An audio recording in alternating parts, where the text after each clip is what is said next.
Hey guys, time for Weekly Weird News. We're all gonna die! No! But hey, maybe we don't have to.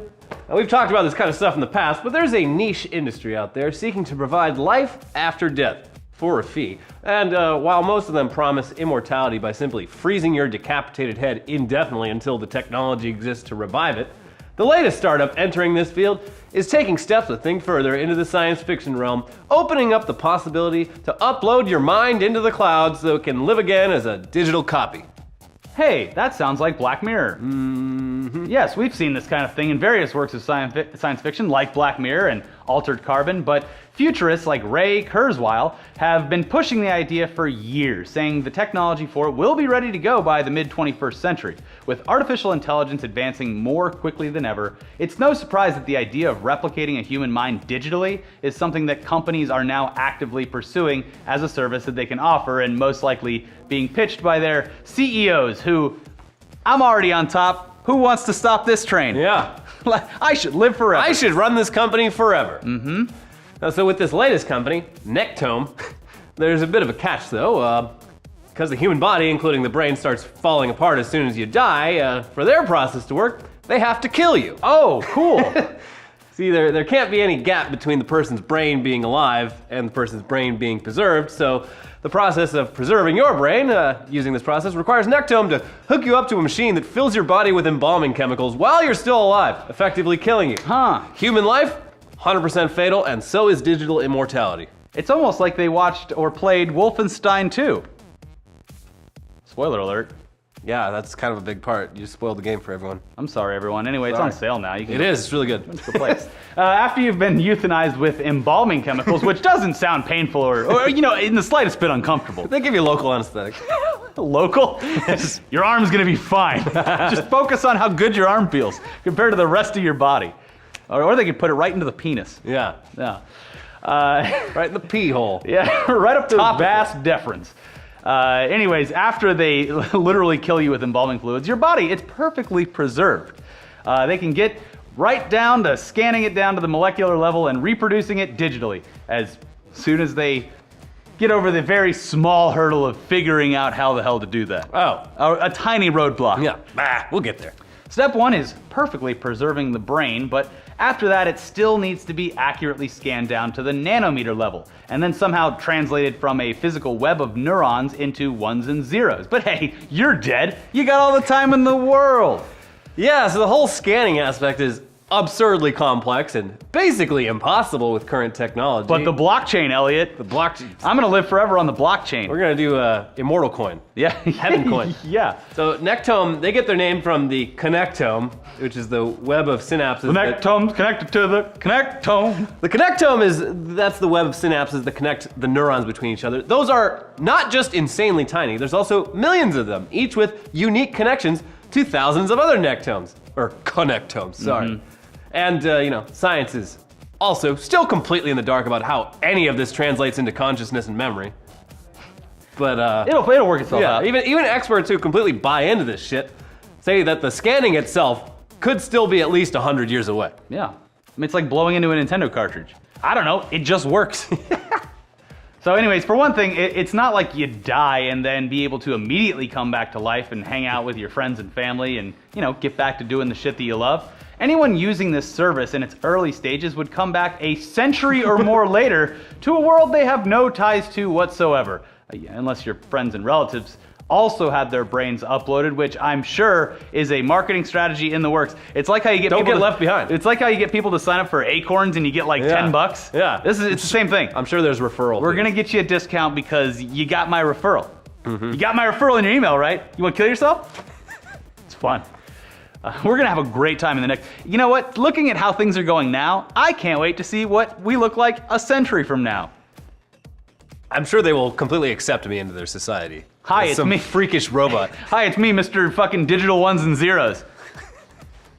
Yeah, you can't even get along with people across different borders or cities or countries or anything right now. You think that President Trump, who's going to live forever because of this technology and still be president a century from now, is going to let some other digitally composed human body just walk over the border between the science lab and America? I don't think so. These are interesting points you're making. It's almost like they didn't think any of this through. So yeah, I mean, the weight is one thing. Secondly, though, and this is big, the person who comes back to life is not you. You are fucking dead. Yeah. This is a copy of you. Yeah. Which raises the question of what the hell the point of this even is.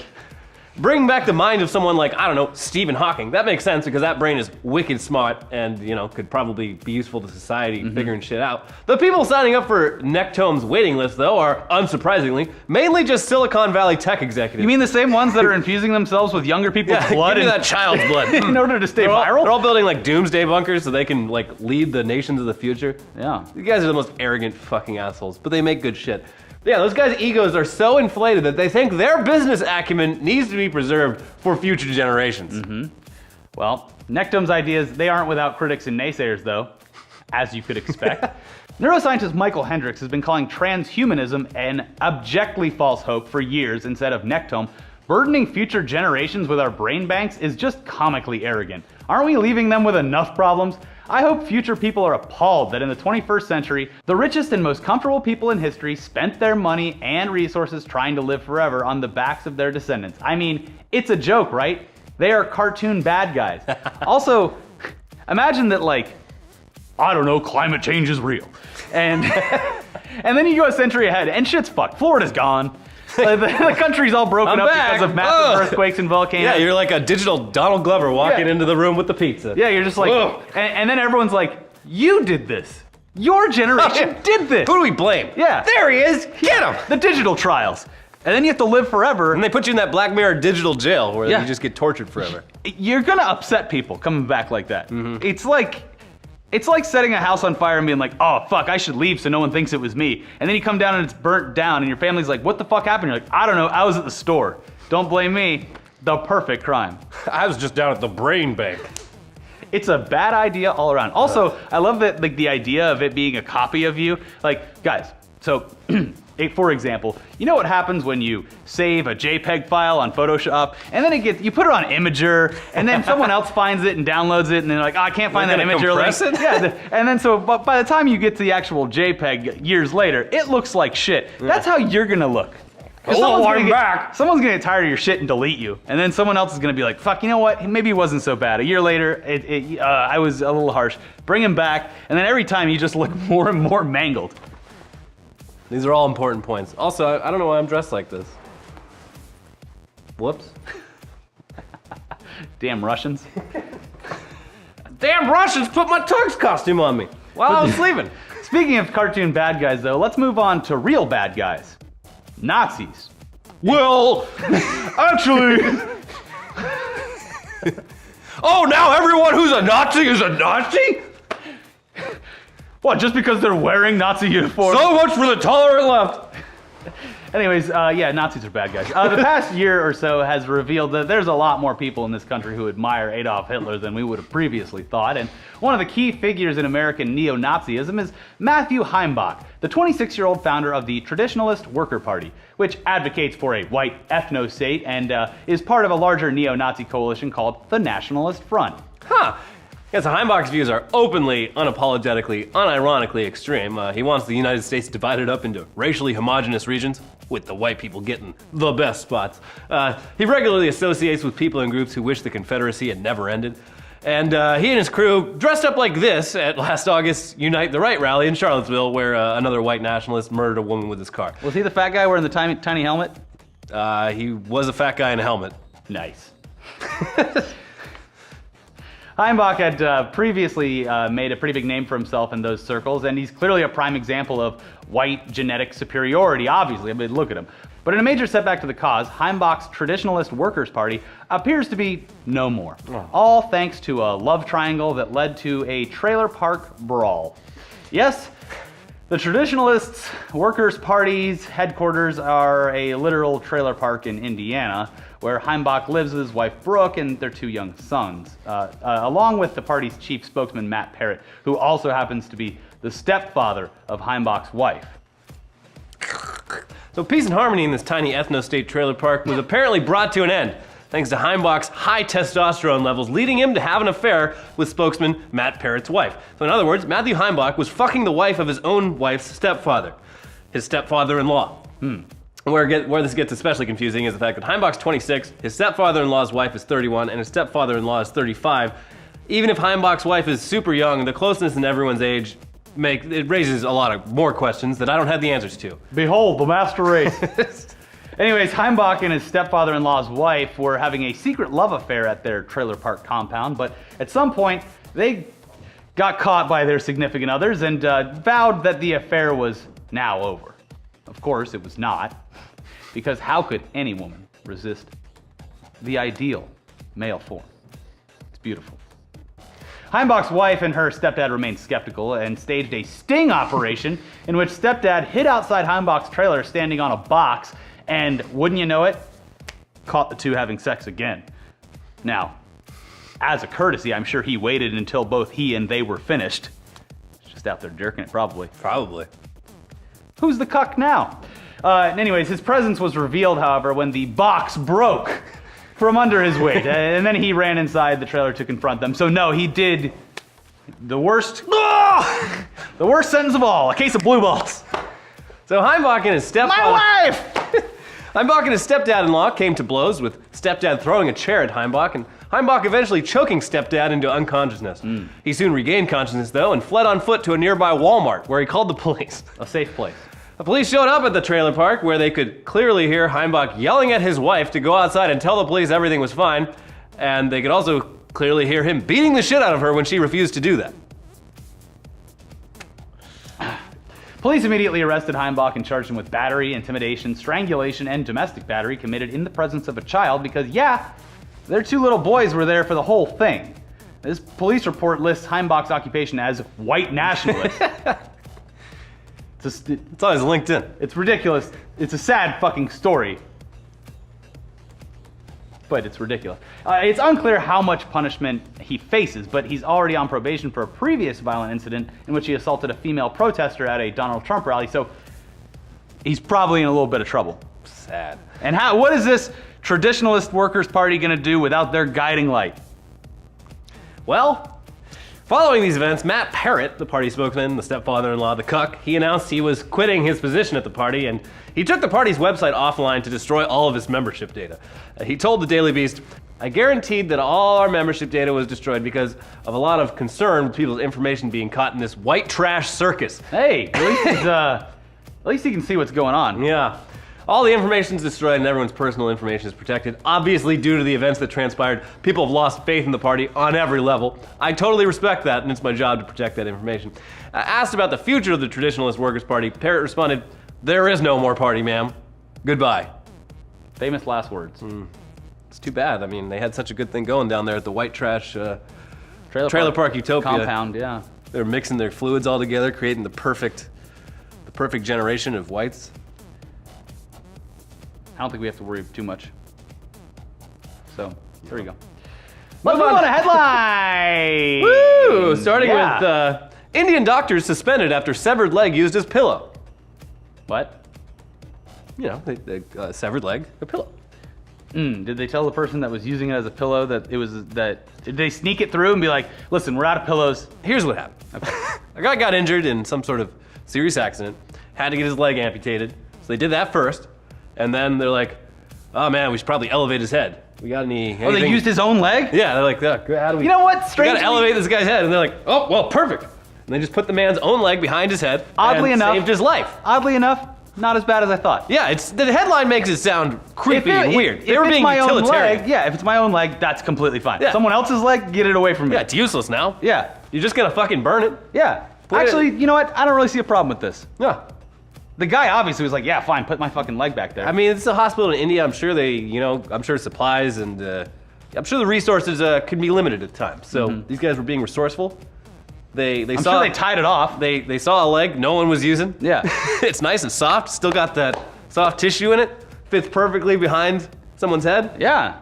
It's a perfect curvature with It's muscle. the man's own leg. It's not like, oh, his blood got on his own body. Oh no, he's Yeah. fine. I mean, that's cool. They should let him take it home, too.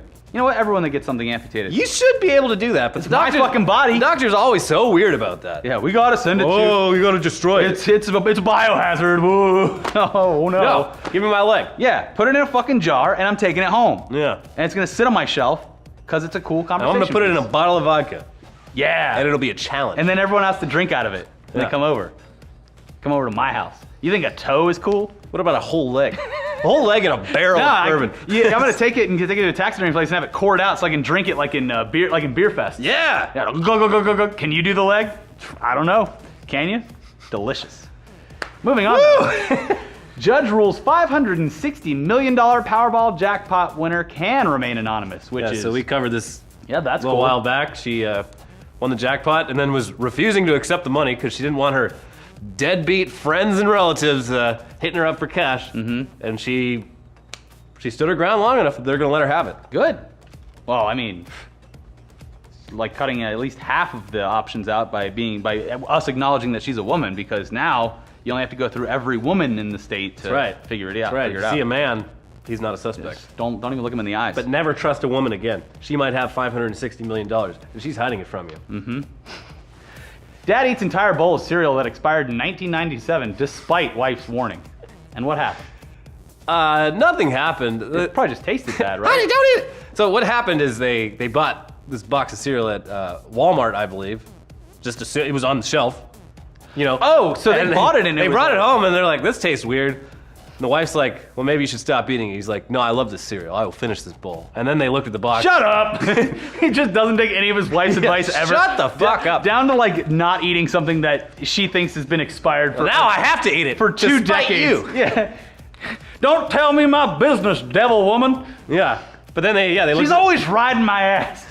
Somehow a box of like Honey Bunches of Oats from 1997 ended up on the shelf at Walmart, and they're trying to figure out how that happened. Dusty bunches of The oats. man's fine though. He said it was like a little bit off tasting, but I mean, that stuff has tons of like preservatives and stuff. Right. Man. It's gonna be fine. yeah, Yeah. it's basically sand. They still have that. I think it's in Iceland where they have the last Big Mac and fries on display when they got rid of McDonald's like a decade ago, and it still looks exactly like it did when they served it. Yeah. Preservatives, If you eat enough of that, it'll preserve you. You know, it's great though. It's a great tip from ETC Weekly Weird News. Great tip.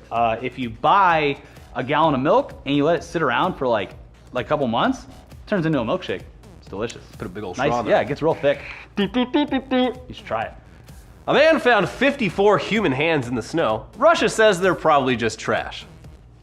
Put those together, you got a big pillow. Yeah, or a cool centerpiece like we were just talking about. Yeah. They're like, yeah, it's just trash. Someone just wanted to throw them away. They got the uniqueness of it wore off. No. But apparently the official story from the Russians is that this was a bunch of medical waste that some lazy hospital employee was Off like, you go. I don't want to drive to the next town over to the crematorium. I'm just going to pull over the side of the road and just toss them in the snow. Yeah, because then people will find them and think they get 5 wishes. Yeah, make a keychain out of it. Ah, shit, I only got 4 wishes. That's how it works, but Yeah. it's cursed. Don't do it. If you find a hand and you make a wish, it's always a lesson. You get what you want, but you learn a lesson. Yeah. Unless how you're it that lady works. that won all that money and got to stay anonymous. Oh, we'll see how that goes. We'll see how anonymous she is when she's driving 3 Corvettes at once. Like a chariot, like one. Yeah, they all pull the one giant Corvette. Yeah. One underneath each foot, and then being pulled by the one in the front. Yeah. With reins. Did you see that fucking blimp that pulled that guy like 7 miles? No. They broke a world record where a blimp was dragging a water skier, and it dragged him for 7 miles. It was a world record. Wow, we did it. Yeah, we as a country. Good for us. Moving on though, California lawmaker named Huggy Bear told to stop hugging people. But it's my thing. Ah, I'm just a hugger. This is a different guy. Remember the mayor of San Diego a couple years back? Mm-hmm. He got ousted for too much hugging. Oh, just like the guy from Pixar, a little too much hugging. Yeah, too much Hey, where's hugging. my hug? Yeah, don't be the where's my hug guy. Yeah, it's not cool anymore. You don't need to hug everyone. Well, did everyone like his hugs? Or was that like a bad nickname they He gave? got enough complaints that he was ordered to stop or be like censured by the California state legislature. And they've already I think the California legislature, a bunch of people have already had to quit their jobs over some Me Too shit. Well, that's creepy Jason. Being creepy is his thing. It's not. It's like, call me Creepy Jason, I'm a creep. Yeah. Where's my grope? Who wants a song? Anyway, yeah, if this guy stops hugging, he can keep his job, but something makes me suspicious that he's not gonna stop hugging. Hey. Because he's Huggy Bear. Hey, why don't we get a drink after work? Maybe I'll give you a little hug. Ah, come on, we're friends. What's a couple hugs between friends? Come on. Friends don't shake hands. What? You look great. I need a hug. Yeah. Is that perfume? Ugh. Voodoo Dolls of bosses improve staff morale, study finds. Yeah, I mean, anything that'll allow you to get your anger out. It's therapeutic. A little bit creepy. Come home, stick some needles in that doll. Well, give the guy a Huggy Bear a doll to hug. Like a teddy bear. Yeah. Huggy Bear's teddy bear. Yeah.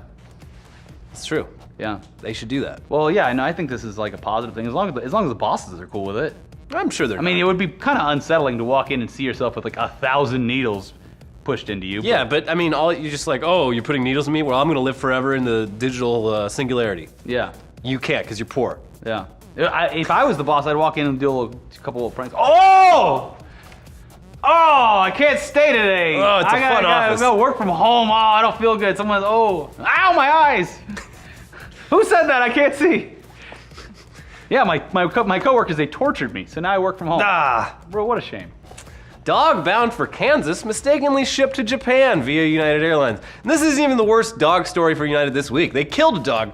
They put it in the overhead bin. Yeah, that dog, would you know there's not enough oxygen in the overhead bin to keep a small dog alive? Yeah, that one died. This one they just accidentally sent to the opposite end of the world. And now it's being raised as one of their own. Yeah. Well, yeah, they sent it to the Isle of Dogs. It literally, they literally mixed up two dogs. Yeah. So there was like another dog that was supposed to go to Japan and ended up in Kansas. Is there like a thing as dog racism? Like if you're like, hey, switch these two pugs up, I bet the owner can't even tell the difference. No. I mean, there actually is pet racism. Apparently, a lot of people don't like adopting black cats. They get euthanized way more. Yeah, because this is all the bad luck thing. Well, and like black dogs too. Although Black Panther, apparently the release of Black Panther saw a huge uptick in people adopting black cats and naming them T'Challa. Hey, that's great. So that's cool. Yeah. That's also kind of like diminishing. Well, it's a fictional character, so it doesn't matter. It's also an animal. A Black Panther is a real animal. Yeah. I mean, fuck United. I think that's the thing here is fuck United. This is, and United kills more pets every fucking year. Yeah, than any other airline. Every year. They destroy people's guitars. They beat up old Asian men. Yeah, they drag them off the plane. Yeah, get out of here. Now they're putting fucking dogs up in, like, who does that? Chunk, chunk, chunk. Also, you know who else's fault it is? The fucking every passenger that sat around and let that happen. Well, I'd have been like, you can't. Bystander effect. Yeah. They said it was like yipping away in there. I don't want to say that. I'm sure it's fine. I trust the expert here. The overworked, pissed off flight attendant. Yeah. Who clearly graduated with a PhD in flight attendant. Yeah. Final headline, Miami nightclub shut down after woman rides horse on dance floor. You know, you know what would be really cool if we took a fucking easily scared animal that kicks the shit out into a room full of people and lights and loud noises. Horses are big muscular animals that can do a lot of harm. Yeah, they get spooked. Also, they're on an episode of Bar Rescue this happened. Someone rode a horse into the bar and John Taffer's just like, ah! You gotta kill somebody! Literally!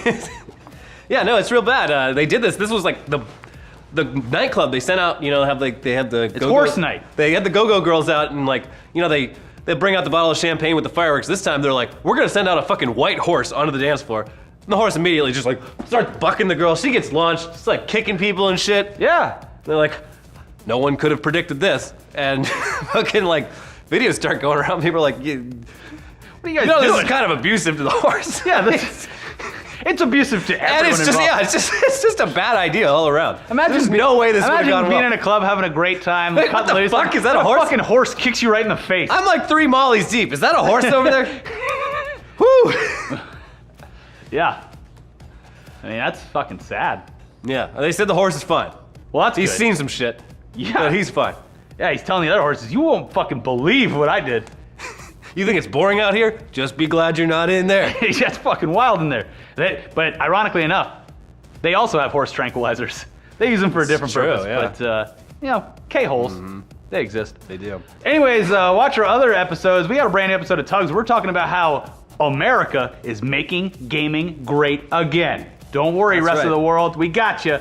And then also a brand new episode of Tech Tuesday where, you know, robots, they look dumb, but they can do good things too. Now they can dance. That's right. If the room was filled with robots when that horse is in there, no problem. Oh, it's my robot guy. Yes. Oh, yes. I'd like one dancing robot, please.